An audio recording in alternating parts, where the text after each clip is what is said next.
感谢天恩师德，感谢各位点燃师慈悲，感谢各位全贤的诚心. Terima kasih atas rahmat Tuhan Yang Maha Esa, budi jasa dari para guru suci, juga ketulusan dari para bijaksana. Malam ini kembali kita mempunyai kesempatan untuk saling belajar bab ke-23 tentang Tao Te Ching. Hoshi mulai dulu dengan sebuah cerita, yaitu ada sebuah cerita nyata waktu kehidupan Sang Buddha. Jadi pada waktu itu ada seorang hartawan yang bernama Ananda. Ananda ini adalah seorang hartawan yang sangat kikir sekali. Dia selalu mengajarkan kepada anaknya bahwa harta yang kita dapat itu tidak boleh kita gunakan, tetapi harus kita cari lebih banyak lagi, dan kalau bisa dapetin terus dan jangan ada diboroskan. Jadi akhirnya dia menjadi seorang hartawan yang punya gudang harta yang sampai beberapa gudang harta. Tidak lama kemudian hartawan ini kemudian meninggal dunia. Karena ketika semasa hidupnya adalah orang yang sangat kikir, maka dia meninggal dunia. Terlahirlah dia di satu tempat yang dinamakan Candalas. Candalas itu adalah wilayah yang sangat kumuh, di mana kasta dari manusia, orang-orang yang hidup di tempat itu sangat-sangat rendah sekali. Nah, jadi dia terlahir di sana dengan kondisi yang wajah yang sangat-sangat buruk sekali, dan kondisi badan yang penuh dengan tidak bagus kondisi badannya. Jadi badannya mudah bisulan lah, mudah apa seperti itu. Sejak dia lahir, orang di sekelilingnya, keluarga itu selalu mengalami kemalangan, selalu mengalami kesusahan. Jadi di keluarga ini kemudian mencari akal, siapa ini yang menyebabkan keluarga ini kok susah banget, dan kemudian dipisahkanlah dua kelompok. Setelah itu baru diketahui ternyata adalah dia. Dan dia ini ketika ibunya sedang mengandung dia pun, ibunya sangat-sangat susah sekali mendapatkan makanan, sangat susah sekali. Dan terakhir ibunya menjadi pengemis. Ketika ibunya menjadi pengemis, kalau ibunya membawa dia keluar mengemis, maka tidak akan mendapatkan apa-apa. Tetapi kalau ibunya sendiri yang keluar mengemis, maka ibunya akan pulang membawa makanan, bisa menghidupi dia. Sampai suatu saat ibunya sudah nggak tahan. Ibunya kemudian mengatakan, anakku sayang, kamu sudah boleh pergi cari makan dengan mengemis sendiri. Demikianlah dia kemudian keluar sendiri berusaha mencari makan. Walaupun dia sudah berjalan-jalan sampai ke banyak tempat, ternyata tidak ada juga yang memberikan kepada dia makanan. Maka sampailah dia pada rumah dia dulu, yaitu sebagai hartawan Ananda. Pas sampai rumah itu, dia sepertinya tidak asing. Kemudian dia berjalan-jalan di dalam rumah itu seperti rumahnya sendiri, sampai dipergoki oleh anaknya sendiri dari kehidupan lalunya. Ketika dipergoki oleh anaknya ini, tentunya mereka mengira dia maling ya, kemudian mau dihukum. Kebetulan pada waktu itu Buddha lewat. Ketika Buddha lewat, lalu Buddha berkisah kepada mereka bahwa ini adalah ayah kamu yang baru meninggal. Dia terlahir kembali sebagai anak ini, yang beberapa tahun yang lalu meninggal, dan dia terlahir lagi menjadi anak ini.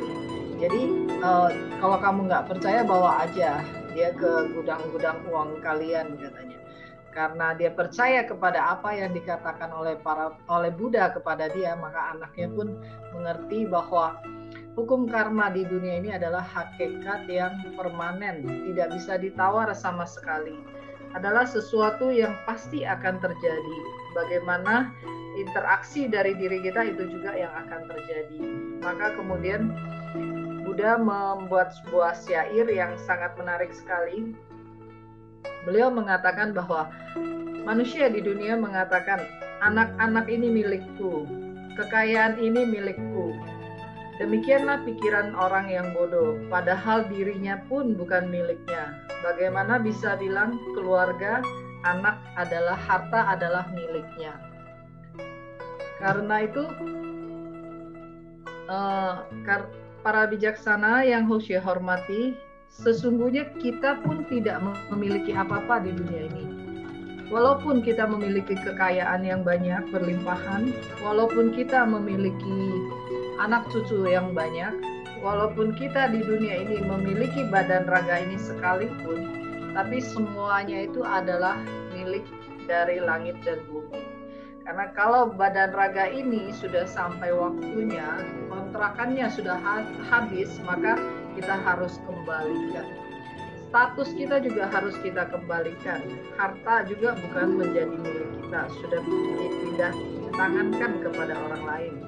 Karena itu di dunia ini sesungguhnya tidak ada kekekalan dari harta benda ataupun dari bentuk yang berwujud yang bisa kita kejar. Itu apabila disadari oleh seorang pembina, maka dia tidak akan tinggal dan terikat kepada bentuk materi di dunia ini. Apapun yang terjadi di dunia ini hanyalah sesuai jodohnya, sesuai karmanya. Karenanya itu ketika bisa melepas seluruh keterikatan kepada dunia ini, sesungguhnya tidak ada kerugian sama sekali. Dikatakan tidak ada kerugian karena dengan melepas seluruh keterikatan kepada bentuk materi, maka sesungguhnya kita membangkitkan kapasitas atau kemampuan kebudahan kita. Dengan dibangkitnya kemampuan kebudahan kita, kita akan bisa mengandalkan kesadaran kita ini, kapasitas kita ini, untuk terus mengembangkan kapasitas kebudahan kita. Kalau bisa demikian, pelan-lahan terus dijalankan, walaupun baru misalnya kearifan kita baru muncul sedikit, kebisaan kita baru muncul sedikit, kita terus-terusan melatih dan menjaganya, maka suatu hari kita akan alami terbiasa dengan perilaku wajar dari nurani kita. Kita udah biasa menampilkan roh suci kita, maka kita menjadi memunculkan kearifan sejati kita secara utuh. Lalu kalau kearifan kita, polomial tsuhui kita sudah muncul secara utuh, maka tidak akan ada lagi kita terikat kepada bentuk di dunia ini. Tidak terikat kepada bentuk di dunia ini, maka kita bisa mendapatkan kapasitas yang tidak terbatas di dunia ini. Sehingga datang ke dunia ini pun bukan hanya bisa menyelesaikan seluruh karma dengan baik, bahkan tidak akan membuat karma baru, bisa hidup leluasa dan senantiasa bahagia, senantiasa rukun dan damai terhadap orang lain maupun terhadap diri sendiri. Maka dengan demikian tidak ada yang tidak bisa kita dapat. Kebahagiaan itu akan melulu datang dengan sendirinya. Kalau bisa sampai kepada kondisi dengan dibangkitkannya polomiao tsuhui, kearifan sempurna kita secara utuh, maka di dunia ini tidak ada lagi sebab yang bisa membuat kita kesal atau membuat kita tidak paham. Apapun yang kita hadapi, kita akan paham sebab dan akibatnya. Misalnya kita bertemu dengan satu masalah, kita bisa mengetahui masalah ini dari awalnya. Kemudian kita bisa tahu untuk menyelesaikannya. Walaupun orang ingin membuat kita marah, kita akan tahu bahwa kita tidak perlu marah. Karena kita bisa paham bahwa yang menyebabkan kemarahan ini, dia belum paham. Dia belum paham tentang roh sucinya. Karenanya itu yang sudah paham, maka tidak akan menggerakkan, menggejolakkan roh sucinya. Satu hal yang mungkin kita selama ini belum paham adalah bahwa ketika kita Qi Xing Dong Nian menggerakkan keinginan duniawi kita, sebenarnya secara total yang Qi Xing Dong Nian ini yang bergerak ini adalah roh suci kita, bukannya badan kita ini. Walaupun itu masih adalah hati kita, perasaan dan pikiran kita, tetapi perasaan dan pikiran kita merupakan manifestasi dari roh kita. sehingga otomatis roh kita terlibat di dalamnya. Jadi kalau kita Shisingtongnim punya keinginan buruk, punya kemarahan, kebencian, dengki, iri, serakah, dan lain sebagainya, sebenarnya secara otomatis kita melibatkan roh kita. Lalu apabila melibatkan roh kita, maka kita melibatkan seluruh semesta raya. Ini adalah karma yang tidak bisa dihentikan. Bab ini menyampaikan kepada kita untuk selaras dengan Tao. Selaras dengan Tao adalah menjalankan kehidupan dengan alami, dengan memahami Tao, atau kata lainnya harmonis. Disampaikan di sini oleh Lao Tzu beliau bahwa sedikit berbicara sesuai dengan sifat alami. Jadi sedikit berbicara itu sesuai dengan sifat alami. Sifat alami itu adalah hakikat sejati yang bersumber dari Tao. Jadi kita lihat di semesta raya ini kita tahu bahwa ada hakikat yang nggak bisa kita tolak. Segala sesuatunya berjalan sesuai dengan hakikat yang sejati. Kita nggak bisa di dunia ini seenak-enak kita, semau-mau kita. Terus kita pasti tercapai semua keinginan kita. Tidak bisa demikian. Karena ada hakikat Tao, ada Tao yang mengatur semuanya. Tetapi walaupun ada hakikat Tao ini, hakikat alam ini tidak pernah bersuara, tidak pernah berbicara, tidak pernah menggaung. Kenapa demikian? Karena alami. Karena segala sesuatu itu sudah memang begitu adanya. Lalu dikatakan bahwa angin badai tidak berlangsung seharian. Kita mencontoh dari kejadian di alam. Misalnya ada badai yang besar, itu tidak akan berlangsung terus-terusan. Mengapa tidak berlangsung terus-terusan? Karena ada Tao, ada hakikat yang menghentikan itu. Sehingga sesuatu yang tidak baik itu tidak akan terus berlangsung. Misalnya saja, kenapa harusnya hakikat daripada alam semesta ini harmonis? Waktu penciptaan yang pertama, semuanya sangat harmonis. Tidak ada banyak bencana, tidak ada angin badai, tidak ada kerusakan, tidak ada apa. Tetapi karena manusia setiap saat mengguncangkan semesta raya ini dengan energi buruknya, maka timbullah goncangan ini menyebabkan alam ini bergejolak, menyebabkan banyak bencana. Kadang-kadang kita tidak juga menyadari bahwa bencana yang datang itu disebabkan oleh manusia. Bukannya Tuhan menurunkan atau Laumu menurunkan bencana untuk menghukum kita. Kalau Laumu menurunkan bencana untuk menghukum kita, maka Laumu tidak perlu susah payah untuk mengutus para Buddha untuk menolong kita. Laumu tidak perlu susah payah adakan Hao Cao Ling untuk memerintahkan kepada penjuru makhluk halus ya untuk supaya melindungi kita. Tidak perlu susah payah seperti itu. Sekarang mengapa Laumu bersusah payah seperti itu? Karena penyebab dari seluruh bencana ini adalah diri kita sendiri. Contohnya, pernah satu kali Buddha menyampaikan bahwa ketika ada bencana angin badai yang besar, sebenarnya itu terkumpul dari energi negatif yang dipancarkan oleh tempat itu, sehingga mendatangkan bencana itu. Dan di dalam setiap angin yang kencang itu ada makhluk-makhluk karma yang bermain-main di sana dan mencari jalannya. Contohnya saja seperti COVID ini. COVID ini virus dari dulu ada. Virus dari dulu sudah bergantian, memang ada virus itu. Dan tubuh kita memang diciptakan untuk bisa mengatasi virus. Hanya saja virus yang sudah direkayasa oleh manusia itu bukan karena salah Tuhan apabila menyebabkan kematian yang banyak. Itu adalah karena manusia melakukan hal yang melanggar, hal yang menyusahkan orang lain tanpa peduli sama sekali. Tetapi walaupun perlakuan yang seperti ini, apakah bisa merusak Tao di semesta raya? Tidak bisa. Karenanya itu Tao itu hakikat Tao itu adalah Wan Si Tong. Tidak ada yang tidak bisa Tong, tidak ada yang tidak bisa diselesaikan Kalau kita sudah membentur Tao, maka Tao akan menghentikan semuanya. Karenanya itu kita juga berdoa semoga COVID ini juga cepat berlalu, cepat diselesaikan. Semua itulah sebabnya Laumu mengharapkan kita semua membangkitkan hati bodi kita, hati suci kita.